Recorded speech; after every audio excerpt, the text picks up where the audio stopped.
Hi, boys and girls. We have been talking about Pablo Picasso and how he uses musical instruments, especially things like guitars and violins in his artwork. We keep seeing those images repeated over and over again. And today we're going to get ready for a painting. We're going to not only take some of those drawings that we've been working on from still life, but we're also going to combine those with those ideas of Cubism. And we're going to create a design that we're going to be painting today. Maybe something similar to this. The way we're going to start this is we are going to just use a ruler, and you're going to find everything on your table. And I want you to just start by creating some lines that connect. You can go all the way edge to edge. You can go maybe just from a line down to the bottom, and if you from a line to the edge, and if you can't get your ruler all the way to the bottom, you can always stop like I did and move your ruler so you can use it all the way to the bottom. The reason why I like to use a ruler in this activity, it just helps to get those nice straight lines. But you're going to notice I've created 1, 2, 3, 4. So I'm just going to maybe add maybe 2 more lines, maybe 6 lines.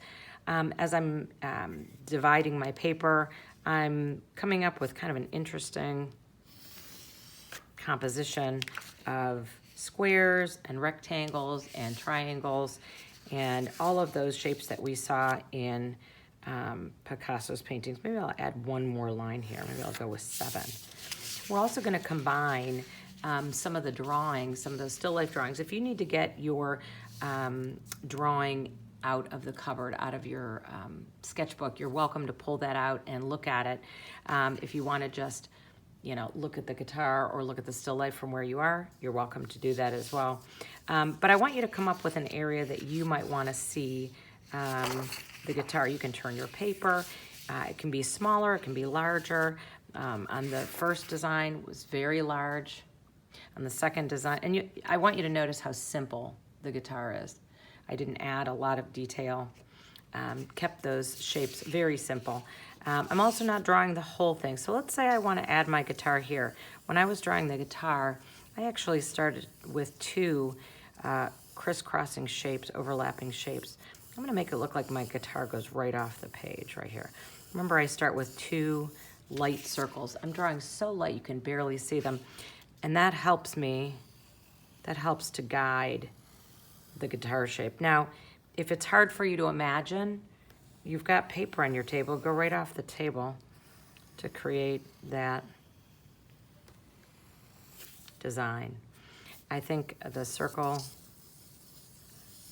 was right about here. Draw light till you get it right.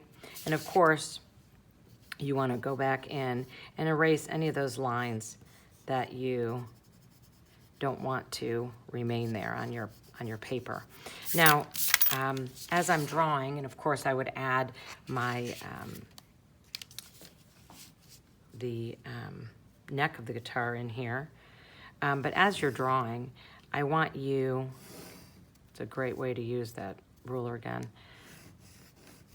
I want you to be thinking as you're drawing about all of these shapes that you are creating by adding your pencil lines.